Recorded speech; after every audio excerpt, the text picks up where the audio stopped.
I ignored my destiny once. I cannot do that again. Even for you. I'm the only one who knows that. At least I'm the only one with the will to act on it. The Mad Titan Podcast with your host, Jay Washington.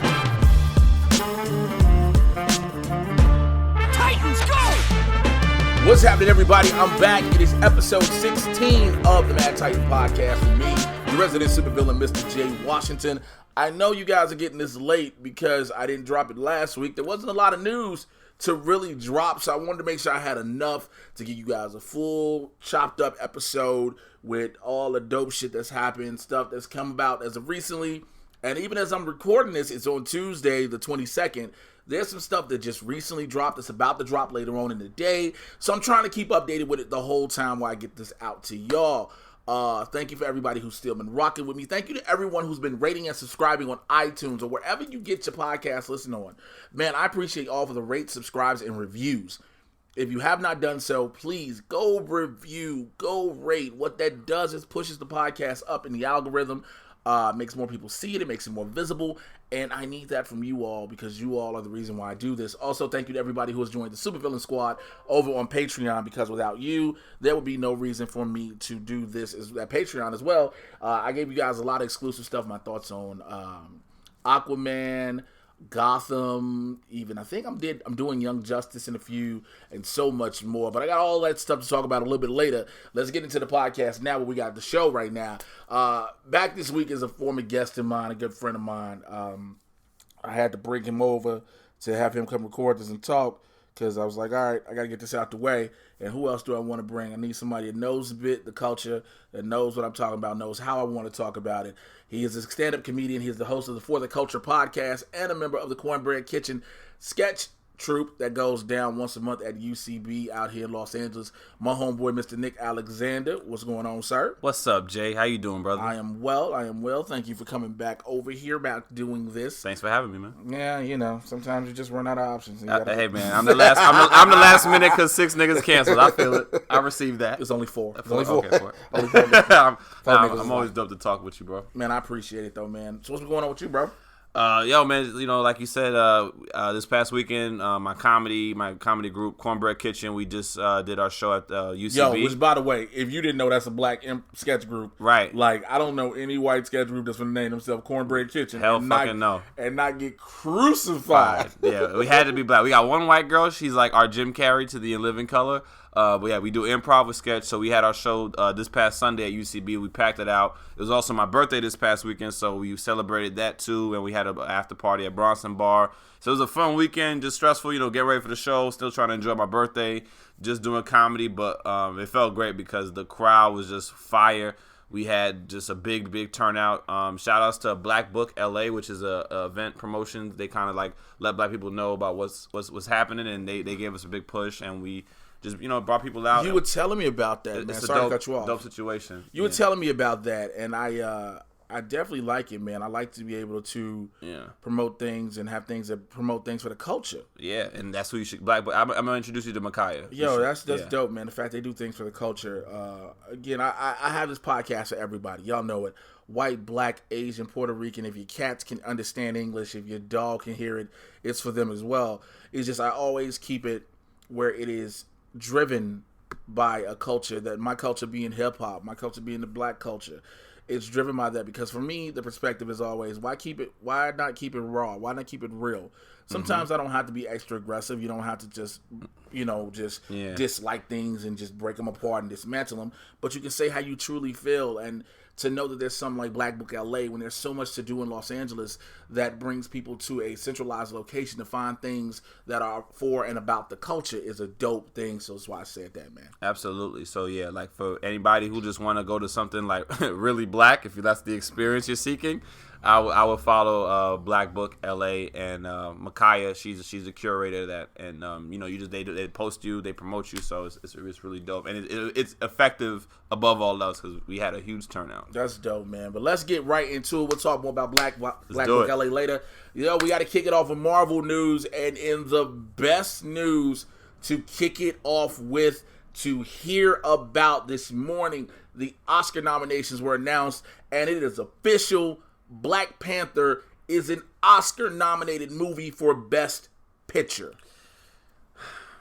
Is it an Oscar film, or are white people just feeling guilt and giving us the black? I mean, I take it. I'm not gonna say I'm not gonna take it, but I feel like Black Panther was an amazing movie, but I don't know if it's like Oscar. Here's why. But you can break down. No, then here's why I feel that way. And again, everybody's entitled to their opinions, but some people are not looking at it from the entire perspective. For me, yes, this is as a fan of the film, as a fan of the character, the source material. Yo, this is so dope. For the cast as well to be a part of it, Kevin Feige that puts. First of all, this is the first superhero film to be nominated for Best Picture. So we got that first one. So now, not only do we have it as the culture, but now superhero films can be taken in more of a higher regard. That's true. That didn't happen for Dark Knight. Heath Ledger. Just Heath Ledger was nominated. And sometimes scores, and sometimes Technical awards are a whole different ballgame. We're talking about for the big six. We're talking about picture, director, actor, actress, best in supporting. Mm-hmm. This is the first for it to be done. Right. As far as Heath Ledger was Dark Knight, but nobody had done picture. Okay. So here's why. Some people were like, oh, I've been going back and forth with people on Twitter. Some people were like, oh, it was just a political move. It really wasn't a good movie. Here's the reason why I feel Black Panther should have been nominated above all. Besides of its cultural implications, its historical relevancy for what it is. Mm-hmm. This movie stayed number one in the box office for over 13 weeks. Number one. That's like Titanic type of shit. Number one. This movie crossed $1 billion super quick. Mm-hmm. Super quick. I can't remember the exact date. I think it was like 2-3 weeks. If something like a little bit more, or maybe a month, it cracked $1 billion, right? Also, this film has stayed on our lips since February of last year. In some shape or fashion, yeah, I would agree to that. Okay. It is critically acclaimed. Very much so. The governing body and the voting body of the Academy are actors and actresses, producers, directors, and all of that. Yeah. And it's a new diverse board. This film should have been nominated because of the regard it's held in. Okay. This year has been a prominent year for black cinema. Absolutely. Having Black Panther, Black Klansman, Blind Spot, and Sorry to Bother You, Bill Street Could Talk, all these different films, they resonate. What about Tyler Perry's Nobody's Fool? That movie is not even fucking... Tyler can't get no love? All right. Tyler will get a BET award, and we can be content with that, can't That's right. He'll win at the BET Awards. He'll win at the BET Awards. But to have that happen is an amazing thing. No, it is. Now, to say whether it will win the Oscar, it may not. More than likely, that's going to Roma. Mm-hmm. But... which I still haven't seen yet, even though it's on Netflix. You stay up on the Academy films too? Like, you're into like watching what gets nominated? Not all the time, no, because the majority of times when it comes to Academy Award nominated last year was films, the Fish movie, right? Yeah, Shape of Water, right. The fish fucking film, and people be like, "Yo, it ain't about just fish fucking film. It's a horror movie with fish fucking. It's a love horror story." But the thing is, I don't always watch the films because they're always sometimes the majority of the films are things you would never normally watch. Mm-hmm. You would never go watch. There are movies that are made specifically as Oscar bait films, right? That are literally just to catch the attention of the Academy, and a lot of times they're not films I'm really for. But Black Panther had always been one I've been about since they announced it was going to happen. Yeah, me too. Since the announcement of the cast, the first trailer dropped, Game 4 of the NBA Finals that year. Damn. Yo, I will remember how much I've been about this and been prominent about it. So it's pretty dope to see what'll happen. If it gets the win, that'll be a major thing. It would. Like I said, it would. It's not. If it does, that means the Academy wanted to shut everything down. Right. So you personally feel it should be considered for an Oscar? It meets the criteria of whatever Oscar criteria are. Well, right, because the Oscars' normal criteria is always just drama. Right. If you look at the majority of films that are always... Panther got some drama. Panther has a dramatic story. The political element of the story, again, from the source material from the Ta-Nehisi Coates run. Yeah. But I believe it. I believe it should be nominated. It should be recognized. Okay. Definitely. Now, Ryan Coogler was snubbed for Best Director. See, that's where I think that's where it could have gone. That's another thing, because I think there's so much he should have been nominated for it. There are listed nominees, and like only Spike Lee and Alfonso Cuarón and Adam McKay are three I'm really familiar with. Right. But we have you have some thoughts about Spike with this one? I mean, that's a whole nother story, but I believe he'll get it. Yeah. I believe that'll be his because we didn't give it to you 20 years ago, 30 years ago. You should have got it for Do the Right Thing. Maybe 25th Hour. Yeah. Malcolm X. You should have got it. There is no look. You gave Alfonso Cuarón everything else. Yeah. Give it to Spike, and that's a whole nother discussion for a whole nother part. Yeah, you're right. But Black Panther. Yeah, also Black Panther was nominated for Best Score. Ludwig Göransson, costume design, Ruth E. Carter. Shouts out to Ruth, man. Ruth is somebody who has been in this game super long, who has worked and busted her ass. Excuse me. She ain't busted out. She ain't busted out. She busted her ass off. Yo, I want to see if Ruth Carter. She might bust it out though if she wins though. She might twerk. Yo, and I say that because I worked with Ruth before on Chirac when we worked on Chirac the movie. And the day they had us coming in for wardrobe as the main cast, I'll never forget. She was the one who told me I'd be working with Wesley Snipes. She was the one I started joking with before anybody else, and I always would have fun with Ruth. And Ruth has always been a sweetheart. Okay. And she worked on Klansman or Black Panther?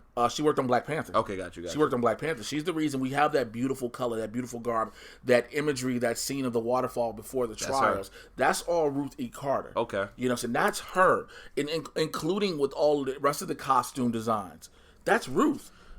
And that's great that you have the knowledge to like even know that, because a lot of people would just overlook costumes. You know what I'm saying? Yeah, so even on this platform, like for her to get a shout out, and black woman, I assume. Yes. And do her thing. So salute to that sister. That's because what the costumes, Black Panther for sure were amazing. And people like, oh, it can lose against like the Mary Queen of Scots. I'm like, nah, there was something about taking a blend of different cultures, paying homage to them, and highlighting them. For sure. So, again, this is major for Black Panther. We'll see what happens. The Oscars come out February 24th, I believe it is. You might have to watch that. 5 p.m. Pacific.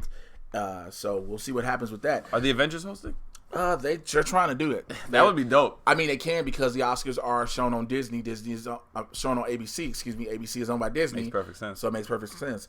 Spider-Man Far From Home, the trailer for Spider-Man has dropped.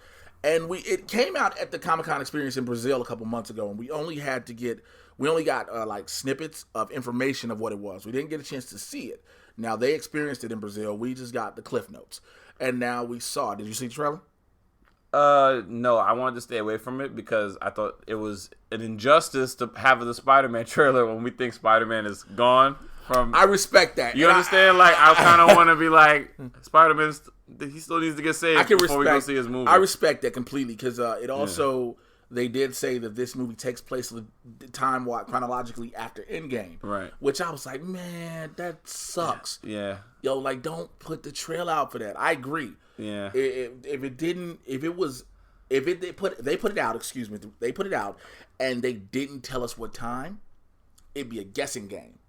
Because I originally believed that Far From Home was the movie that takes place after Homecoming, right before Infinity War. This was my theory. Okay. Where Peter goes on his trip and everything. Unmade now is just like, yo, you're Spider-Man, do what you got to do.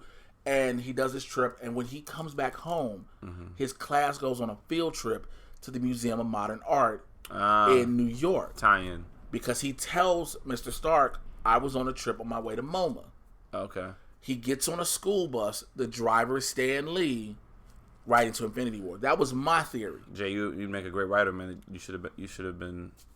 Hire Jay, please, because he gets these storyline things that you need to follow. It would have been a great setup, because we know, thanks to Tom Holland always talking, he has 2 sequels. Right. So we know we got Far From Home. Always talking. And then we got another one. Did you see the thing that came out? There was a fake news article that said Tom Holland accidentally uploads all of Avengers Endgame to Twitter. I heard about that. Tom Holland had to comment and said, I had to think to myself, shit, did I? Which is crazy. He's enjoying life right now.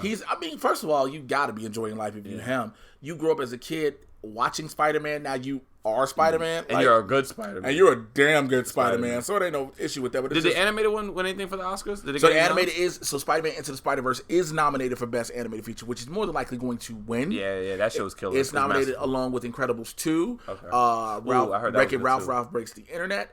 So it's got comp, but it's really good. It's Spider-Verse. It's guaranteed. So, I mean, I get why you didn't watch it again. Yeah, I want to just live in my bubble until Endgame, and then I'll watch the trailers after. No, that makes total sense. Yeah, makes total sense. He's going against Mysterio, right?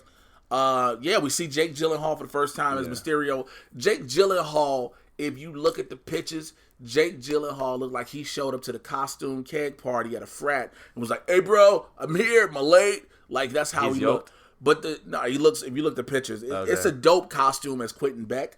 I'm not sure exactly if that's Hydro Man or Sandman he's facing, but I think it's Hydro Man. So Jake might be Hydro? No, Jake is Mysterio. So he's got two villains this one. It's potentially two villains. What was Mysterio's power again? What was he, just a shapeshifter? That's Chameleon. Mysterio is a visual effects artist who can make illusions and make you see things. He's a great visual effects artist. Okay. So The Punisher debuted this past weekend. The second and final season. Because we know what it is. As soon as that next week, the announcement is going up. Everybody like, yo, The Punisher dropped and it's canceled.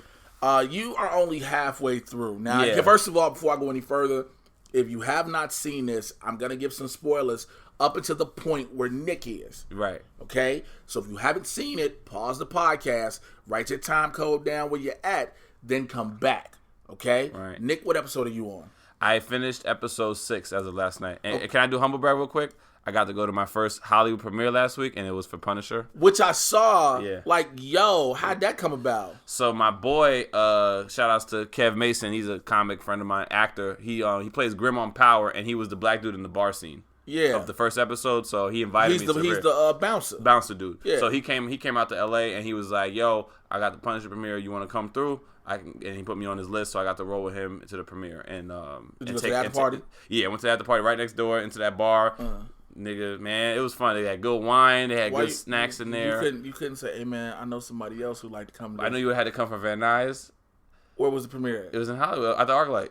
Nigga, I wouldn't have cared. Okay, all right, my bad. Because I know sometimes you be like, damn. Nigga, premiere. Look, first of all, I'm sorry, y'all. It's finna get real. Because you go to a lot. Because I figured you'd be so there. Get real hood. I thought you and Danny would be there. No, I didn't know about it. I thought it was gonna be in New York. I thought it was in the New York premiere. Be honest with you. They usually do it over there. Yeah, because all the Netflix shows are shot in New York. Right. So I would have literally dropped whatever I was doing. Damn. I should have told you. But I respect it nonetheless. I'm not upset for real, but congratulations on going and experiencing it was fun. I got to meet, the one I got to have a conversation with was Ben Barnes, who plays Jigsaw, Billy Russo. And I met, I don't know the actor's name who met Curtis though, but I got to shake his hands. He was really cool. I really liked Jason Harris, his character from season 1, and he's in season 2, so I'm glad they brought him back. So from what you've seen so far, what do you think of the series? So me and my girl watched Punisher together. And we love season 1 because it was so intense. You know, you just fucking felt for Punisher every episode with Frank and his thing. The season is so far struggling to me because I think the story is just not personal. Mm-hmm. And I think that's what drove him ever since he's been introduced in Daredevil. He had a personal vendetta, like a whole mission. And he seemed, in this season 2, he got kind of like caught up in this mission because now he's in that Captain America thing of you can't live without a war going on. So it's like he was trying to play cool. He got himself involved. Now he's caught up in this other mix, and then they found a way to bring in his former friend turned villain back into the fold, and he has to be the one to take him down since he decided to go against his code for the one time in his life and spare him. And I just feel like him not being that attached to everything is kind of bringing the show down, and them trying to have a kid be his like little Robin sidekick. The girl's annoying. I'm with you on all that. And Jay had the greatest tweet probably of the week was saying how Jigsaw face ain't really that cut up, especially if you put cocoa butter on it. I said basically, I tweeted this. I said, now if you know the character of Jigsaw, you know his face is horribly scarred in the comics. Yeah. In the comics, and the angle they use to spin in the show is that his scars are mental because he does suffer from amnesia. If you've seen him to the first 6 episodes, you know this. He doesn't really know what happened that got him into the situation in the hospital where he is. Yeah. He knows his life beforehand. Right. But go ahead. Okay. And so he knows his life beforehand. However, so the whole thing was Billy the Beaut becoming this grotesque monster by the face. Yeah. They gave Ben Barnes some scars. Like 5. But they could have gave this nigga some shea butter, and he, no matter they didn't what, even give him a zigzag. Right, nigga had a straight, like, lines. One down. Like, this mod could go to the nip tuck offices and still get pussy. You know what I'm saying? I'm sorry to use the word that way, but it just feels like he can still, and he does fuck. Okay? He does fuck. Yeah, I started, okay, yeah. He does fuck. So it's like, one of the things about him is supposed to be this disfigurement. And I understand it, but that doesn't scream Jigsaw. He should have had a tic-tac-toe game on his face. Like the way they did it at the finale, after the first, when Punisher's put his face through that fucking mirror, it was great. You were like, oh, his shit is all the way fucked up. Like he smashed his head. It was perfectly the way they had that going into season 2. You see the mask on his face. What's it gonna be like when he takes it off? And you got like 5 little scars. Like, come on, Netflix. Y'all dropped the ball on that. Yo, dropped the ball on that. Again, Ben Barnes gives a great performance. He's been good. He's good. The therapist, I couldn't put a finger on it. She's been in some stuff before. Yeah, and I knew it. She was Maggie on Supergirl. She was Maggie on Supergirl. And I reported it that she was gonna be in the show. I was like, why Shorty look familiar? She's super cute. Fiona Lima is her name, and she Lethal Weapon also. Yeah, Lethal Weapon as well. Agent Madani, I still get it. Madani, she really more shook than ever now. Her PTSD, and she gonna cry every other scene. And I think them that's tears are so watery. Man, nonstop. And I think that's what for me too. Like I get Frank's story. Going through season 1 was about PTSD. Yeah. But now it seems everybody else mental health is dealing with it. We got Billy Russo is dealing with it. Yeah. The girl is dealing with it. Madani's dealing with it. The therapist is dealing with it. Everybody is dealing with PTSD. The fucking priest who kills people but then just whips himself so that God can forgive him. The former Nazi turned Christian. He's dealing with it. And so it's an abundance. It's an abundance. Every character we see does not need to be dealing with it. And so, I mean, the one who's in best shape should be the only one who really should be caring like that, which is Curtis. This nigga got a girlfriend now. He's smashing bitches. He got his confidence back. He should be going through more than anybody because the nigga don't got a leg no more, okay? He got his limb blown off. Yeah, right. He ain't had a leg since season 1. Yeah. But, I mean, I'll let you guys finish it. I have my opinions on it. Again, I've tweeted about it. I put it on Facebook. There's no social media The secret. fights have been great, though. When he does fight. He was locked up in an apartment for like 2 episodes. But when he's fighting, even though his hand's supposed to be broken, but it healed after like 3 days, which is a big plot flaw to me. They should have just said his hand got bruised instead of broken. Yeah, I just didn't get how they did that. Because he's very active. He's playing 3-card Monty. He's at the gym. He's throwing dumbbells. On a broken hand? I want to say something so bad about the 3-card Monty thing because it's a big thing they set up. Right. And I don't want to spoil it just yet. I'll tell you when we get off air, when we get done recording. No, let me tell me. Let me watch it like everybody else is listening. But I have my thoughts, like I said on social media. I put this season was so what was the words I used? I want to say the exact way I said this because you said the finale was blah. Yeah. The finale for sure is blah. Really? I really don't rock with the finale that much. If I get him in the skull suit with the skull shirt and in the trench coat doing, I said it was shit. I said it's so underwhelming to be exact, right. And I said the finale was blah. Right. It just. I expected more in the sophomore season. This season came off as if they wrote it with the knowledge of we'll be canceled anyway. He seemed really hyped at the premiere. Like my girl was kind of like turned off because she thought Berthenol should have showed up in a jean jacket the way he'd be looking on the show, and he was in a suit with like manners, and he was just so nice. Did you see how short he is? I wasn't that close, but yeah, he's not that tall. He's not tall at all. He's like 5'10". Yeah, average height. They shoot him up to be taller. Yeah, they pull it off. Billy Russo's tall though. He's tall, yeah. He look like a tall, lean dude. But like, yeah. So my girl, he was so just nice and warm and like just thankful and appreciative, especially when they showed before the first episode. And that bar scene is definitely intense. Like if you haven't watched, that first scene set the tone. Yeah, because it's that was a dope ass bar scene. 12 And my boy said it was a 12-hour. Like it was like a couple weeks they took to shoot that shit. I can see because you got to get all those angles consistently. You cannot get that whole fight scene in one day. Nah. So hopefully you guys will see it. Once you see it, come back. I'll have a full Punisher review spoiler up on my YouTube channel. It'll probably be audio because I got some camera stuff. Right. But I'll do that. But on an action tip though, just to give us some positive to balance out how we feel. Throughout the consistency, the action still delivers. The action still delivers. Okay. It keeps up what it's supposed to as far as the violence motif. And Berthanol's good. Yeah, Barenthal. Sorry, Barenthal. My bad. I keep saying Berthanol. Barenthal, John Barenthal. My bad. He's still a good Punisher. It's decent. But let's move on. Cool. I don't even know why I have to talk about this. Do it, bro. Because it's even though it's news, because this movie shouldn't even be happening. We should let it go. There's news on the Gambit movie. That's floating around still? Yeah, and here's Channing why. Tatum worked on his accent? Channing Tatum is working on directing the movie himself. Oh, he's really determined. He's really determined to be Gambit.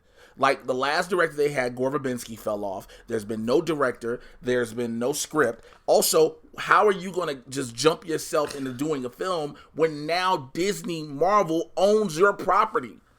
They have to say, granted you may be attached still, but now Disney has the rights to decide how to move forward with this film. And Disney will do it better. And I do not think Disney's going to use Channing Tatum as Gambit. Which X-Men character would you cast Channing Tatum as, honestly, if it was up to you? Like, if you could say, where do you fit Channing? Because, look, man, Gambit, let's just move away from Gambit, Channing. Let's get you somebody else. What would you put Channing? Where do you put Channing Tatum? Because I do believe he's a superhero. Like, he has the build, he's done the action hero stuff, so if he can't pull it off. I don't believe personally that Gambit is the character for him. That's a hard one. I would put him as grown Cyclops. Like, yeah, if we're gonna redo it. Yeah, if we're gonna redo Cyclops, yeah, because he has, he has the build. Yeah, you could kind of make his hair red. Yes, I say if you're gonna do Cyclops, because we're not gonna use the group from First Class, that X-Men group anymore. Thank God. What about these kids? From the none of them. No, none of this. What's this one that's coming out? Dark Phoenix. Dark Phoenix. None of them, and especially not Alexandra Shipp. Okay, damn. Yo, I'm so anti-Alexandra Shipp and Storm. Her Storm was better than Hallie's. No, it was not. X-Men won Hallie's with the African. Okay. At least I've chosen a side. I've chosen a side. X-Men won Hallie. X-Men won Hallie. Bro, you like, oh my God, why is this happening? Speaking of Dark Phoenix, the other movie. What we getting at? Dark Phoenix is coming out, I believe, in October still. Wait, no. I thought it was... It's February, right? Wasn't it July? If it was February, they pushed it back to July. It's July. It's a summer movie. I'm sorry. They pushed it back again? No, Dark Phoenix is a summer movie. Okay. What just got pushed back is New Mutants. It's been pushed back, and now New Mutants may be going to Hulu. As a Hulu movie? It maybe is a. I told That's you better. Hulu. Dark Phoenix was. I mean, not Dark Phoenix. Excuse me. New Mutants would never see the light of day in the theaters. I knew it would never see it. That was the one that they tried to make it look like a scary. It was supposed to be a horror movie. I didn't like the trailer at all. They had to reshoot damn near the entire movie just to make it more X-Men-y. horror-esque. No, not even X-Men horror-esque. It wasn't scary enough. And so there have been numerous reshoots, numerous test screenings, and all have been negative. Yes, the reshoots have been negative. They're taking losses. Taking all type of L's. And so now it may be going to Hulu. I thought it would have been a Disney Plus film, but again... Hulu works because they got the Runaways, they got Cloak and Dagger, they got some shows there. Yeah. There's an audience there. There's an audience there. The Gifted show is on Hulu. The Gifted is over there, Fox. which Yeah. I'm going to talk about in a moment after I get through with the news. But yeah, it's already good over there. So if it happens, it happens. I just know no need to put that in the theater and suffer that major L. Don't take that. Don't take that L Don't like take that. L. That's an L you cannot. These are your last few movies out anyway, so don't go out on that note. Also, Ryan Reynolds has said that Deadpool 3 is still happening. Interesting. This is interesting. Like, it's still, the concept is we're going to keep pushing forward with the ideas we had, no matter what the merger happened. This way we have it, I guess, ready for when it needs to be shot. So hopefully they'll do a Deadpool 3 however they do it, and then the Disney Marvel situation will be solid so that they can take over for X-Force. It is already solid. It's already solid. Remember, you got to remember this. These deal, extra movies that are coming, though. The deal was official New Year's Day. Right. Of 2018? 2019. 2019, okay. This year, New Year's Day, the deal was official. Right. It was a lock. The contracts signed. Everything contract signed, I's dotted, T's crossed. Everything was ready to go. And so now it's just seeing how they're going to do that. But who knows? There's been a question of who is 13 Reasons Why star Catherine Langford playing in Avengers Endgame. Now, many people believe she is potentially Tony Stark and Pepper Potts' daughter in the future. Okay. Some believe she could be a future Cassie. Cassie. Scott Lang's daughter. No one knows yet. So, because remember in Avengers Infinity War, Tony says, I dreamed we had a daughter. Right. So she may be the daughter, but also we've had Ant-Man's daughter. So she's going to be somebody's child. Should we care?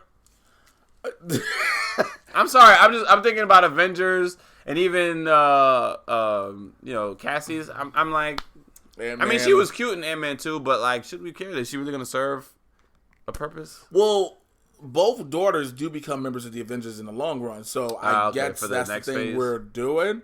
But I'm with you a whole way. I mean, shout out to her for getting another check. 13 Reasons Why girl. That's hilarious. She working? Yeah, she working. But we still worried about how we gonna take down Thanos. Okay, we got to figure out how Doctor Strange probability thing is gonna work. How the original team gonna get their shit together. Like, there's more pressing matters than Pepper and Tony Stark's kid that they may or may not have. If I'm saying something wrong, please correct me. I'm with you on it. Yo, they're saying right now that the Avengers Endgame reshoots could be setting up some major changes for Guardians of the Galaxy. They're doing some reshoots currently right now, and the reshoots are heavily focused on Zoe Saldana and Karen Gillan, who play respectively Gamora and Nebula. Are they killing John Batista? Oh, you mean Dave Bautista? I mean Dave Bautista. Oh, they are murdering. Drax. Drax is gonna try and fight Thanos on some man shit and then just get taken out. They murdering Drax. There's no way, unless they decided to change their tone, because now Bautista has been rather quiet. Yeah, I mean, I think first month of the whole thing with dropping James Gunn, he just felt like, yo, this is my guy. He put me in a position. Yeah. He made y'all much extra money that y'all didn't even know was possible. He made y'all a film that nobody was really interested in, and opened up a whole new world. So I don't think he said anything was like blasphemous, but we know the studio actor situation can always get murky, especially when you're not the lead. And you're not the lead, and you have such a powerhouse studio such as Marvel now, right? Which is weird to say that Marvel is a powerhouse studio. Powerhouse. It's a powerhouse studio, and you can't replace them. No, you can't. I mean, we did the replacement from Terrence Howard to Don Cheadle, which was one of the funniest 10-year challenge memes I've seen. That was a good 10-year challenge meme. That was one of the funniest. What do we think? Real quick, do we think Don Cheadle is a good? Machine? Do we still feel like Terrence would have murked it? I just couldn't have heard. Here's the problem. Here's my issue with it. I wouldn't want to hear Terrence Howard go, Tony! With that whiny, crying ass voice. Hey, Iron Man. Iron Man. Hey, man. Hulk, man. His big ass green monsters, man. I can't walk, man. My knees ain't working. Hey, man, he fucked up my legs. Cheeto was good. I think... I miss Terrence, and I would have liked to see Terrence play out, but I think Cheeto is shit. He's been great. I would have loved. He gets funnier every film. That's what I was gonna say. I would have loved to seen Howard do 2 at least. At least 2. Yeah. Iron Man 2, just to pay off what we saw in 1. Because 1 had his hype when he was like, next time, baby. Yeah. I would love to have seen that. Yeah. But Don Cheadle his comedic timing has been great with the films. Yeah. The whole interaction with him and Bruce when it was like, he's a king. Yeah, you bow. Those things. So. It'll be interesting to see, but back to the Guardians. Okay. I definitely believe. What you believe, man? You can't conspiracy Jay talking. No, it's not conspiracy. This is just keeping it real. Okay. You can't recast Drax the Destroyer. Nah. Because and I know you're like, oh, but we've done it. Yeah, we've done it with the aforementioned Rhodey situation. We've done it with the Hulk. John Cena waiting for that call though. Could John Cena play that dumb? I think he could. He look at it. Remember when he did Trainwreck in the other movie that he was in this past year? He does play dumb really well. Well, he's already petitioning to take up the Captain America mantle should Chris Evans step down. Nah, he can't do that. Yeah, so I mean we'll see, but I do think this is going to change because remember, Guardians 3 is off the slate. Oh, so now it's not even acknowledged. It's not even. So this might be their third. It's going to happen. Yeah. But it's not on the slate. Ever since the whole James Gunn situation, They stopped pre-production. They told all the crew to go find other gigs, so it's not. We'll see them this year. So it's kind of like we're getting a Guardians 3 kind of. Yeah, but I think this one will focus more so on the originals. Right, but it'll take at least another 3 years before they kind of get something. Oh, absolutely. Yeah. Absolutely. So that's all the regular Marvel news. Let's get into the shows. The Gifted is back. You watch The Gifted? It's been a couple weeks. I'm at like 5 or 6, so I have to do some catch up. All right, so basically what's happened is Lauren and Andy, the brother and sister, the Fenris kids, they are able to link up in their dreams now and use their powers on each other in their dreams. So niggas is having play fights in their dreams? It's like play fights meets Nightmare on Elm Street. You know what I'm saying? Like if you die in your dream, you'll die for real. So they're basically doing that, and they set up now that Lauren has become stronger than Andy, and the dad who found out he got powers, he looking like a junkie because he can't control his shit. Oh yeah, I remember that. He was losing it. Last time I watched it. There's a lot. He needs some sex. He needs some pussy. The wife ain't fucking him. I believe the wife ain't giving him none. The wife like, well, I just got to worry about my babies. Can you worry about this dick? Bitch, I need to bust a nut right now. I'm stressed. And I don't want to say if anybody says that Jay's coming off a certain way, because let's be realistic. If it was the dude who's the hero, and then like the woman, she was the hero, whatever, and the dude is like, I just got to try to find a way to save my kids. Like, yo, she'd be like, yo, are you gonna fuck me? Because look, I know what some of y'all will say, oh, this situation may not require sex. In every apocalyptic situation, there is sex. Yes. There's also bussing in. Yes. Why? Because there are always babies being born. Right. And steam needs to be blown off sometimes. Man, tension needs to go. In your back. Let me tell you something. If Reed Stryker got some good sex, I'm pretty sure he'd be calm, have a game plan. Also, Claire Reese, who's Blink, not who plays. Okay. She broke up with John Thunderbird. So they broke up. They broke up because John wants to try to do one thing. Clarice is like, yo, I can't sit there and watch you. She's about to get with the Morlocks, right? She is officially with the Morlocks now. She's like, yo, I can't sit and watch you get yourself killed. You know what I'm saying? I can't take that on my heart. She just wants him to have pillow talk, and he's just like, I'm fine. Right. She just wants some pillow talk. Fellas, she really just wants him to just tell me, what are you thinking? Fellas, listen. If your girl wants pillow talk, give it to her. Your girl. Not your side chick. Your girl. Not your side chick. Your girl. No girl. Because here's the thing. It'll make your relationship better in the long run. Y'all are open. Look, if you're willing to get your girl pillow talk after you just had sex, that means you're open. Your heart and your mind and your spirit is open. And you're sharing everything. Pillow talk, real talk. Pillow talk cuts out like 3 bullshit fights a week. So listen, fellas. Take advice from Jay and Nick. Pillow talk saves relationships and lives, even if you're not a mutant. Yeah. If you're not a mutant. Yeah. He's doing so many good things right now that she should be really more focused about that. But because he won't talk, driving point. And it's like, I get where John comes from, where Thunderbird comes from, where he's like, yo, I gotta save these mutants. The heads of the mutant underground were assassinated. They were basically hit with a terrorist attack. And I understand it, but at the same time, you got your girl who's like, look, I'm not just going to sit around and watch you die while you do this. You're not just going to put that stress on me. And he's like, well, why you going to leave me? I mean, I just want to think, I can get shot. I ain't going to baby, please. Baby, please. Baby, please. What's Anika from Empire doing? What's her character's name? Oh, Reva? Reva's bad. She's killing it. Reva what's the actress' real name? I can't remember. Let me find her. Yeah, because she's doing a good job from what I've been watching. I haven't tuned in a minute, but I like her. She was bossing up for sure. Running the inner circle is like the dopest thing she does, and she got everybody in check to the point where they're like, okay, you know what? Yeah. Maybe we not. Maybe we not gonna. She running that Cuckoo Clan. Grace Byers, yeah. Shout out to Grace Byers. Grace the homie, because I know her husband, Troy. Okay. Yeah, so like she like, hey, this ain't finna happen. I'm like, all right, I'm good. Yeah, I'm good. So, but we'll see how far this goes. That's all pretty much the Marvel news I've got for the week. Let's get right into DC. Hey. So as of today, as I'm recording this right now, there's potential that the new trailer for SHAZAM has dropped. We got a teaser a couple of days ago, which shows you SHAZAM flying more, still more humor. I was talking to Nick about this before we started recording. One of the best things I like about this movie, for me right now, out of anything we've seen, are the transformations. How as soon as he says SHAZAM, the lightning and poof is right there like it should be. Yeah. It looks great. The Billy Batson to SHAZAM switch is really powerful. It's dope. They pull that shit off right. It looks proper. It looks amazing. The humor is still there.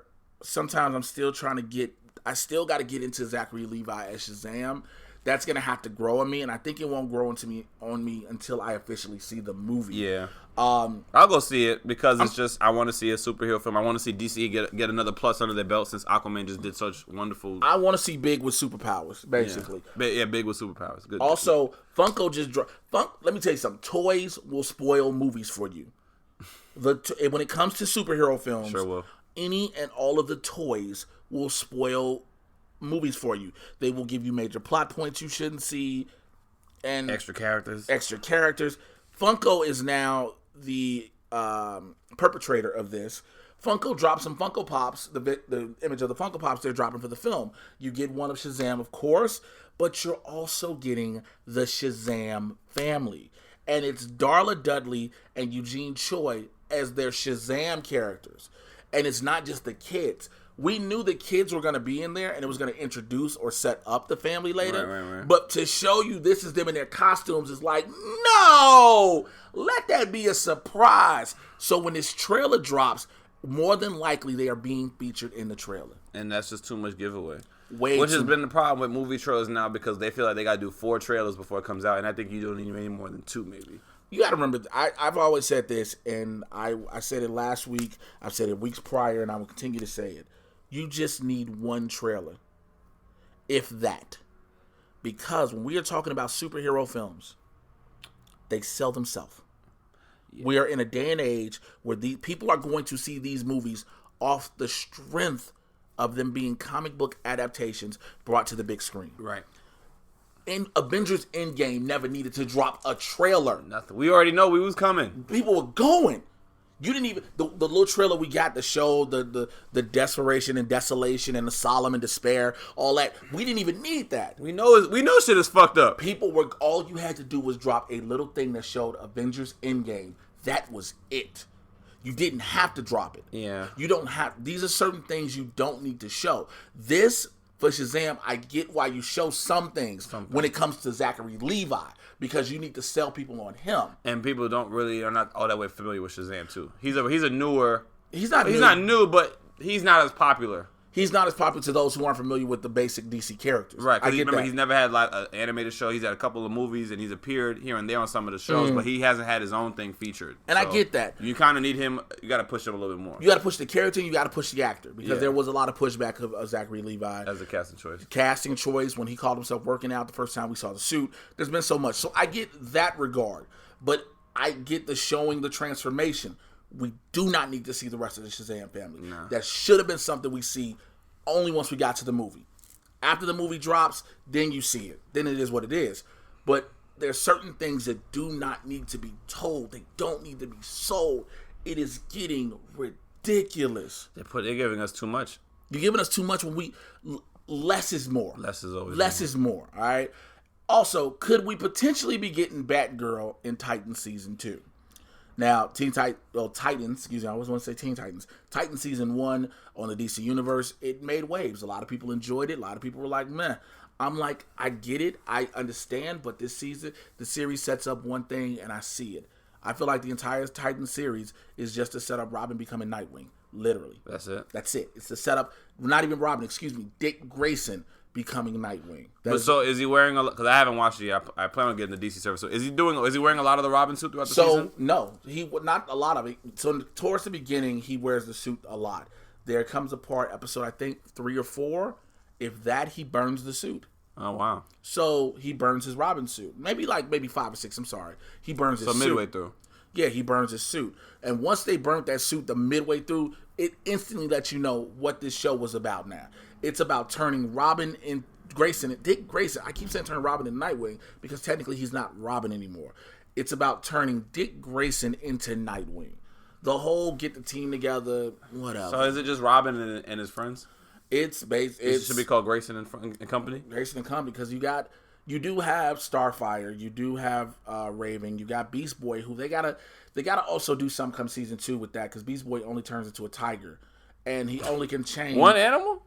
Exactly. 13 episodes. The nigga only got one. I saw him do like 27 in Young Justice in one episode. As soon as he got the fucking shit in his system, he started flipping around animals. Yeah. Now he can only turn to one, and he can only turn into an animal when he's butt ass naked.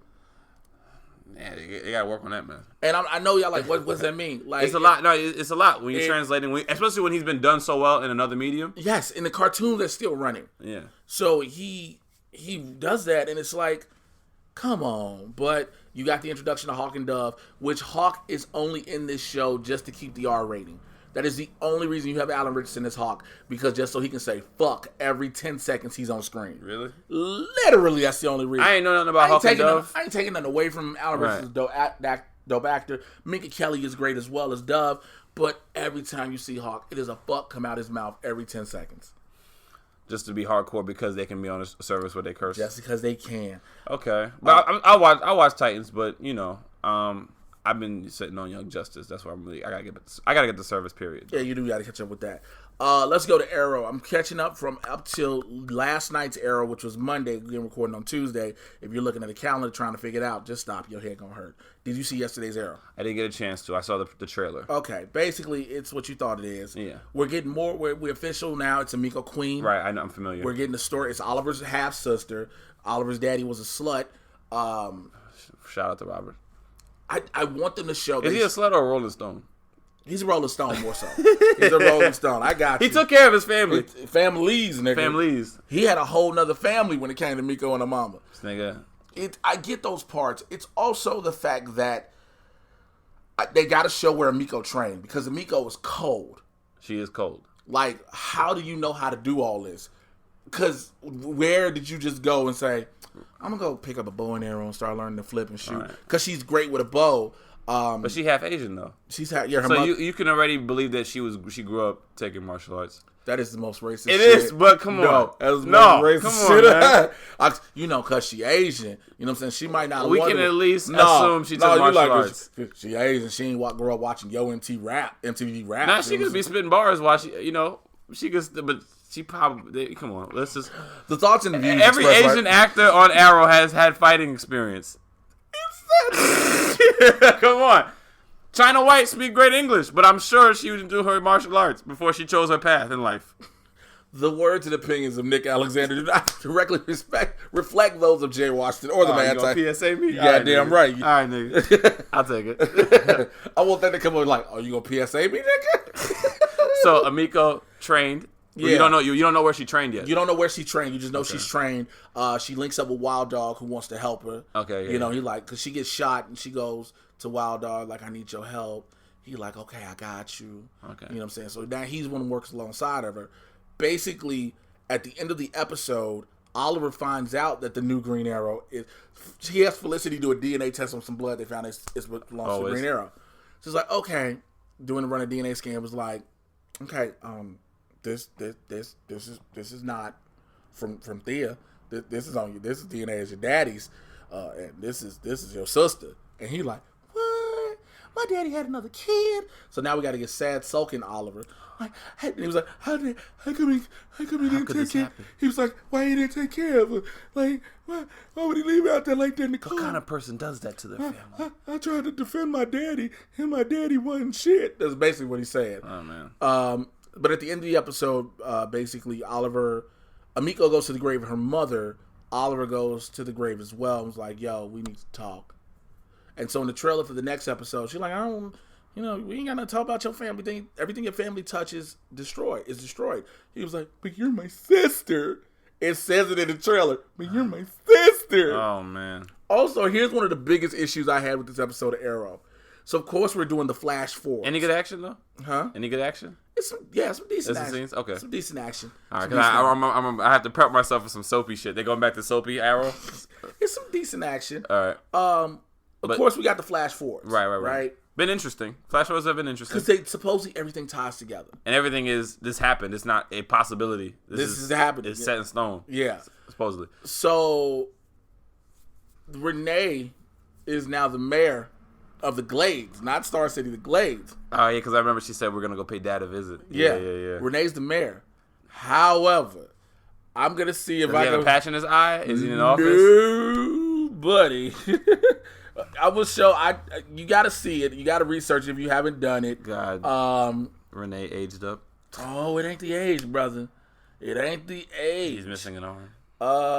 Where is it? Oh, my God. What did they do to Wild Dog? They gave this Mog the worst wig ever. And I was like, what? Just gray his hair. You just sprinkle gray on his hair. No. Hold up. Please show me. Oh, my God. I got to find a place to show Nick this because, ladies and gentlemen, it is so stinking hilarious. See, the way they did Julia Harvey as Black Canary was great. They put the little sprinkle in her hair. What sprinkle? Man, they just basically was like, here's some gray streaks going about your day. Old Roy looks cool. I believe it. No, that's just regular Roy. What you mean, old Nah, Roy? he don't look that bad now. Colton Haynes got some of the best facial skin treatment. Have you not seen Colton Haynes recently? He's going through it, though. He's going through it. Yeah, put on all that extra weight. Him and his boyfriend broke up. Yeah, husband, sorry. Him and his husband They weren't married that long, though. Man, that was quick. That was quick. Like, he going through it. Colton Haynes, you need to stay on Arrow. You got to work through your dark shit. And because Roy, if there's anybody who's been do some dark shit, is Roy Harper. Yeah, Roy Harper's going through some shit. Will we get a drug problem, Arrow writers? Hey, man, I'm all for the drug problem. Will we get fucking heroin? Young Justice did heroin. Y'all could do heroin, CW. Yeah, if the animated show can do heroin, then it can definitely be done. Like, it just... They don't got it? No, I'm gonna have to watch it. No, I'm gonna find this shit, because this has to be shown, because you can't live life without seeing this. But nonetheless, they put him in the worst wig. Okay. And it's a staple of what CW shows do, and that's having horrible wigs. It is a staple they do it.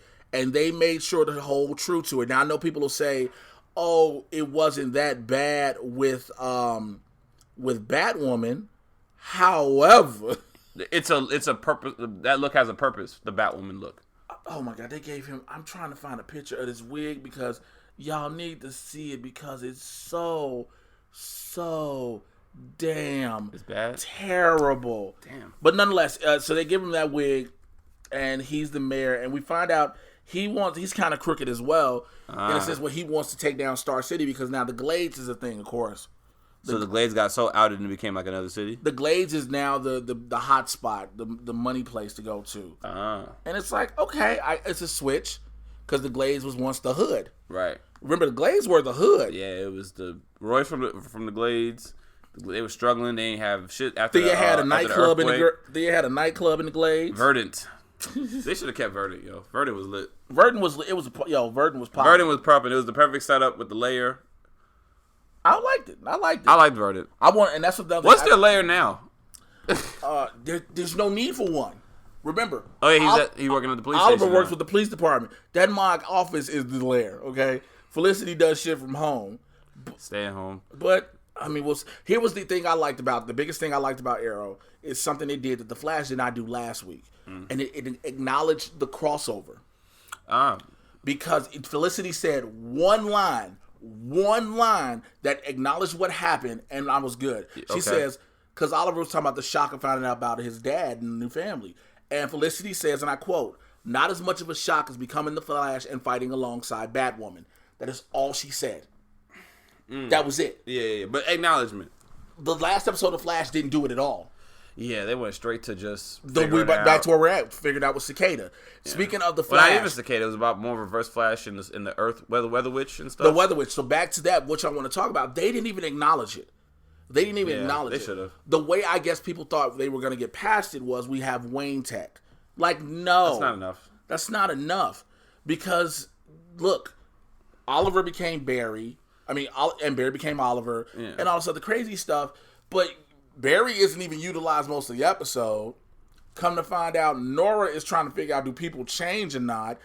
I didn't know. That girl. Man. I didn't know what to expect.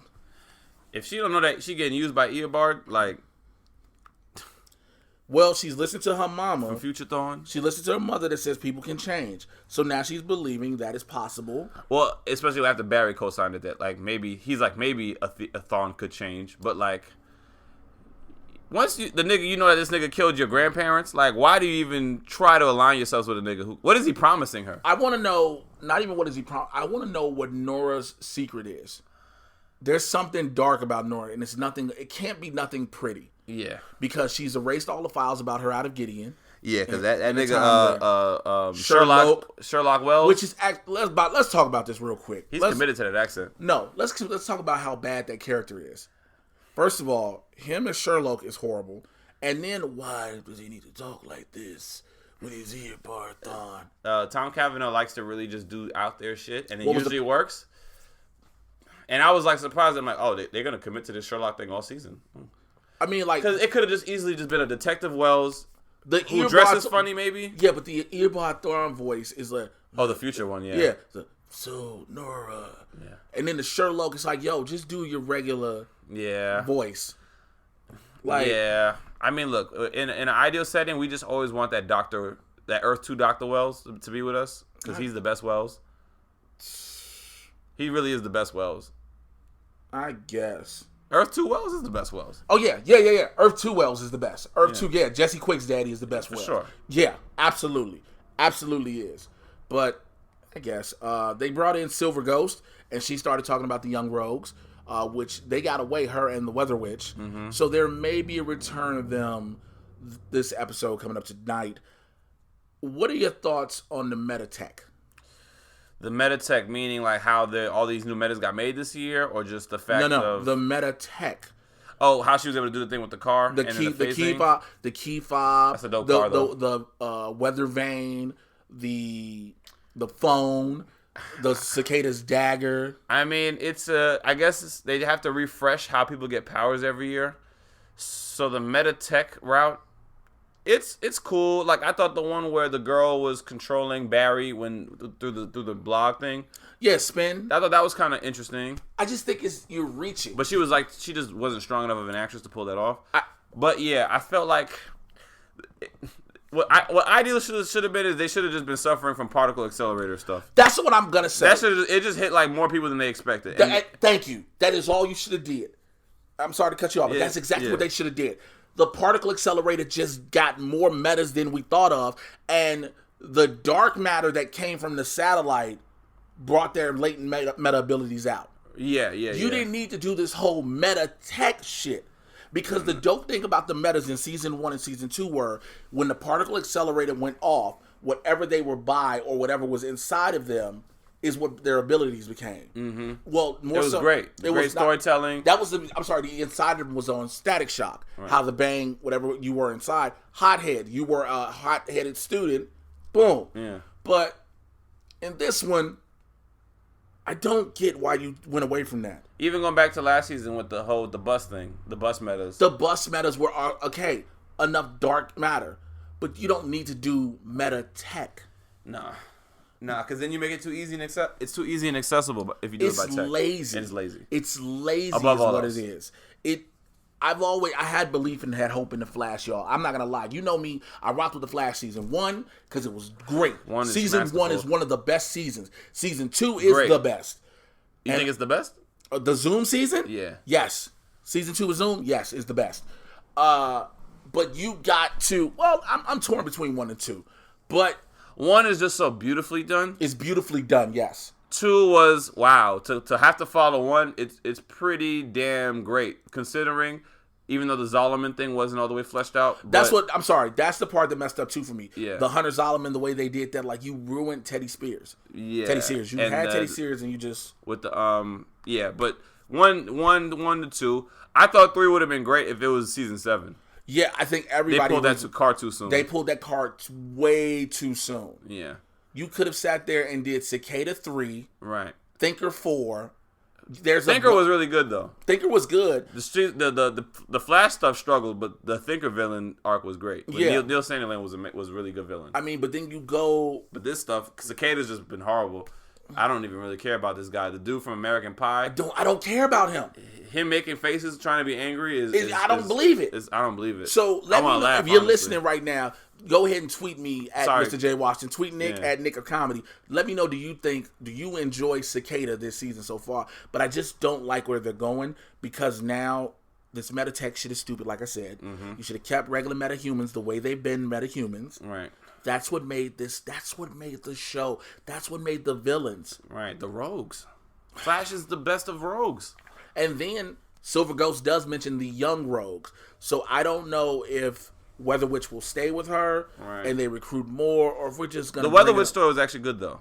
Yeah, the whole wanting to kill her daddy, then being remorseful, and then... Nora out feeling like... She wasn't. Yeah. And now feeling sad, and it's so much bouncing all over the place. Cecile with... Now, I'm going to go visit... Why is she still around? I'm going to visit Joe and the baby in Fiji. What? He's hanging out with Wally, right? That's to hang out with Wally? Okay. All right. Is Jesse L. Martin okay? He's going through some health issues? He has some health issues. He's got some back pain. He can't film as much. Yo, there was times if you look at Jesse L. Martin. You see him. He hiding that thing off painkillers. Yeah, he's agging. He's in agony. You can tell. You can tell. I hope he comes back because he's needed. He's needed. I mean, if you're gonna get rid of him, if you can't do it, you got to make sure when you do a send off for Joe West, Jesse L. Martin, respectful. It's respectful in the way you did Paul Blackthorne's Quentin Lance in Arrow.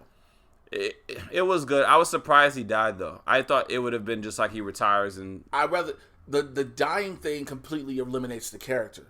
People always say that a lot of times. I don't want to see such and such die. Here's the theory I have on it, and killing is necessary sometimes though. Killing kills the character off. When you say I'm gonna retire, I'm gonna go somewhere, there's also always that door to come back. Like Thea. Right. They should have murdered Thea. Thea should have died. That would have been a great loss, and you keep the show. Thea should have got shot in the face with an arrow in front of Roy. Yeah. Is that cruel? It's Arrow dark though. It fits the Arrow tone. It fits the Arrow tone. So you can't do that on Flash, but yeah, Joe shouldn't get shot in the face in front of Iris. But I want Joe to get shot on a regular police job.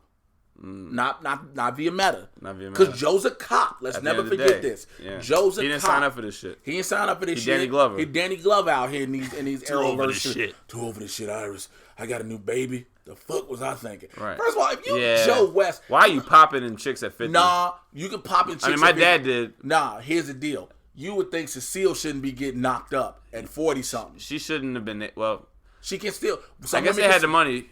Some women can still have the kids, but like, yo, she'd have told, look, real life. Let's keep it 100, ladies. My and gentlemen. kid's grown. Your kid's grown. Why we want to start over? Men and women, ladies and gents, listen to me right now. If you are in real life are 50 years old as a man and 40 years old as a woman, the last thing you want to hear are the words, I'm pregnant. Yeah. I understand there is a risk to potential abortion, but there's also a risk to carrying the baby.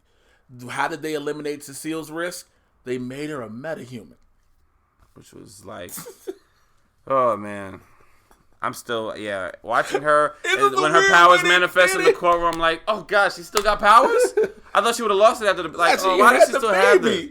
It's just weird. But Flash, man. Flash, the season 5, they're struggling. They're struggling, and there has, as of right now, which is weird, there has not been any official announcements of reorders for next seasons for any of the shows.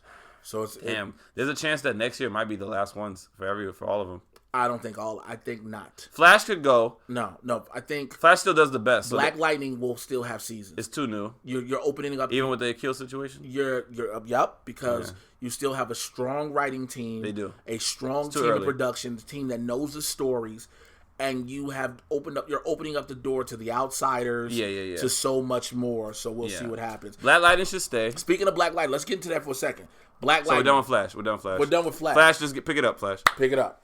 Black Lightning, the most recent episode. Now, Nick hadn't watched it before he came to start recording the podcast with me, so I made him sit down and watch this. He made some extra time so that I did. Because it was important I got this episode in, and I thank Jay for making sure I watched it. I just want you over. Now, if you've seen my review with Ashley and Victoria Robinson, it's on the Jawin YouTube page or youtube.com/Jawin. You can see our review on it, and we couldn't even contain it as much as we wanted to in 11 minutes. But I want your thoughts real quick, Nick. First off, man, hold on.